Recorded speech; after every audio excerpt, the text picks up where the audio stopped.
ব্যথায় কি কি সমস্যা হতো, মানে দৈনিক আপনার হাঁটা চলায় কি কি সমস্যা হতো? আমি ঘাড় নাড়াচাড়া করতে পারতাম না, তারপরে হাতে মানে ঝিনঝিন করতো, তারপরে ঠিক মতো খাওয়া দাওয়া করতে পারতাম না, ঘুম আসতো না। অবশ্যই হ্যাঁ, তো অনেক ডক্টর দেখিয়েছি। তারা কি বললো? তারা বলছে মানে অপারেশনের কথা বলছে। আমার হাজবেন্ড আর কি বের করছে মোবাইলের মাধ্যমে, তারপর আমি এখানে আসছি। না না, আগের মতো কোনো ব্যথা আপাতত নেই। কোনো ব্যথা নেই? না না, এখন বর্তমানে আমার তো অনেকটাই ভালো লাগতেছে। আসসালামু আলাইকুম ম্যাম, কেমন ওয়ালাইকুম আছেন? আসসালাম। হ্যাঁ, ভালো আছি আমি। আপনার শারীরিক কি অবস্থা এখন? এখন বর্তমানে আমার তো অনেকটাই ভালো লাগতেছে। আচ্ছা, আপনার নামটা একটু বলবেন? আমার নাম হচ্ছে রুমকি আক্তার। কোন জেলা থেকে এসেছেন? আমি মাদারীপুর থেকে আসছি। মাদারীপুর? হ্যাঁ হ্যাঁ, মাদারীপুর। আচ্ছা, পেশায় কি করেন? পেশায় আমি গৃহিণী। গৃহিণী। আচ্ছা, তো আপনি এই যে ডক্টর রাশেদ অ্যাডভান্স আকুপাংচারের চিকিৎসা নিয়েছেন, সম্পূর্ণ কোর্স কমপ্লিট করেছেন, তো চিকিৎসা শুরুতে আপনি মূলত কি সমস্যার জন্য এসেছিলেন? তখন আমার ওই যে পিএলআইডি সমস্যা ছিল। মানে পিএলআইডি কোমর ব্যথার সমস্যা ছিল? হ্যাঁ, আমার ঘাড়ের সমস্যা ছিল, ঘাড় থেকে হাতে আসতো। আচ্ছা, তো এটা কতদিন যাবত ছিল এই সমস্যাটা? এটা আপনার 3 মাস হয়ে গেছে। 3 মাস? হ্যাঁ। তো এই 3 মাসে তো আপনার মানে খুব একটা বেশি সময় না। এই 3 মাস আপনার এই ব্যথায় কি কি সমস্যা হতো, মানে দৈনিক আপনার হাঁটা চলায় কি কি সমস্যা হতো? আমি ঘাড় নাড়াচাড়া করতে পারতাম না, তারপরে হাতে মানে ঝিনঝিন করতো, তারপরে ঠিক মতো খাওয়া দাওয়া করতে পারতাম না, ঘুম আসতো না।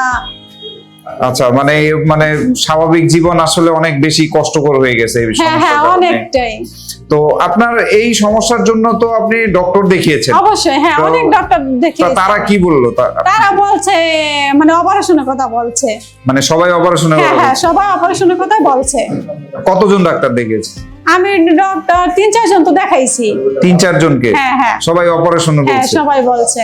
তো পরবর্তী কি আপনি সিদ্ধান্ত কি নিলেন যে অপারেশন করবেন না, না? আমি করব না। আচ্ছা, তো এরপরে এই যে স্যারের সম্পর্কে কিভাবে জানতে পারলেন? আমার হাজবেন্ড আর কি বের করছে মোবাইলের মাধ্যমে, তারপর আমি এখানে আসছি।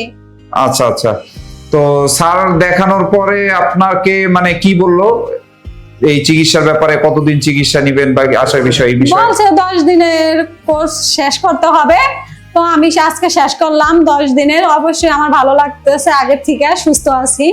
আচ্ছা, তো এই যে 10 দিন আপনি আমাদের এখান থেকে চিকিৎসা নিলেন, চিকিৎসা নেওয়ার মানে আগে যে আপনার যে শারীরিক সমস্যাগুলো ছিল, আপনি যে হাঁটতে পারতেন না, ব্যথা করতো, তো আমাদের স্যার একটা কথা বলে যে আপনি প্রথম সেশন চিকিৎসা নেওয়ার 24 ঘন্টা পর একটা উন্নতি বোঝা যায়। আপনি কি ওই মানে উন্নতিটা পেয়েছিলেন এক সেশন নেওয়ার পরে?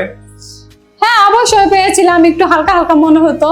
আচ্ছা, তো এবং পরবর্তীতে আস্তে আস্তে চিকিৎসা নেওয়ার পরে আপনি এখন স্বাভাবিকভাবে এখন সম্পূর্ণটাই সুস্থ? এখন কি আপনার কোনো ব্যথা ট্যাথা আছে? কোনো সমস্যা হয় আগের মতো? না না, আগের মতো কোনো ব্যথা আপাতত নেই। কোনো ব্যথা নেই? না না। আচ্ছা, যাক আলহামদুলিল্লাহ। তো এই যে 10 দিন আপনি চিকিৎসা নিলেন, এই চিকিৎসার মধ্যে আপনাকে তো কোনো ধরনের অপারেশন তো কোনো প্রয়োজন হয়নি, তাই না? না না। আগে অন্যান্য যে ডাক্তারগুলো বলছে যে আপনার অপারেশন লাগবে, এক্ষেত্রে আপনার তো কোনো অপারেশনের প্রয়োজন হয়নি? না না। এবং কোনো কি মেডিসিন দেওয়া হয়েছে আপনাকে? না না, এখন মেডিসিনও দেওয়া হয় না। কোনো মেডিসিনও দেওয়া হয়নি? না না। তার মানে দেখা যায় যে আপনার উইদাউট অপারেশন, কোনো মেডিসিন ছাড়াই দেখা গেছে যে আপনি প্রাকৃতিক ভাবেই সুস্থ হয়ে গেছেন, তাই না? হ্যাঁ। তো এটা আসলে অনেক মানে খুশির একটা বিষয়, কারণ এই ব্যথাজনিত সমস্যায় অনেকেই আসলে দীর্ঘদিন ব্যথানাশক ওষুধগুলো আসলে সেবন করতে করতে দেখা গেছে একটা সময় শারীরিক কন্ডিশন অনেক খারাপ হয়ে যায়। তো এই যে আপনি এখান থেকে চিকিৎসা নিলেন,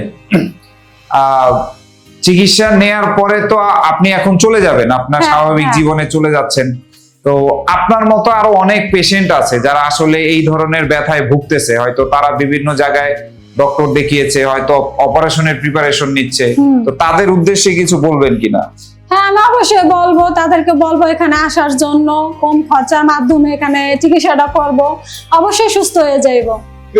আচ্ছা, তো ঠিক আছে ম্যাম, আপনি আপনার জন্য শুভকামনা রইল। আপনি আপনার স্বাভাবিক জীবনে সুস্থ হয়ে ফিরে যাচ্ছেন, এবং আপনাকে তো অবশ্যই হয়তো কিছু নিয়ম কানুন দিয়েছে যে এই নিয়ম কানুন ফলো করে দেখা গেছে যে আপনি যাতে লং টাইম সুস্থ থাকতে পারেন এবং ফলো আপে আসতে পারেন। তো ঠিক আছে ম্যাম, আপনাকে অসংখ্য ধন্যবাদ। আসসালামু আলাইকুম।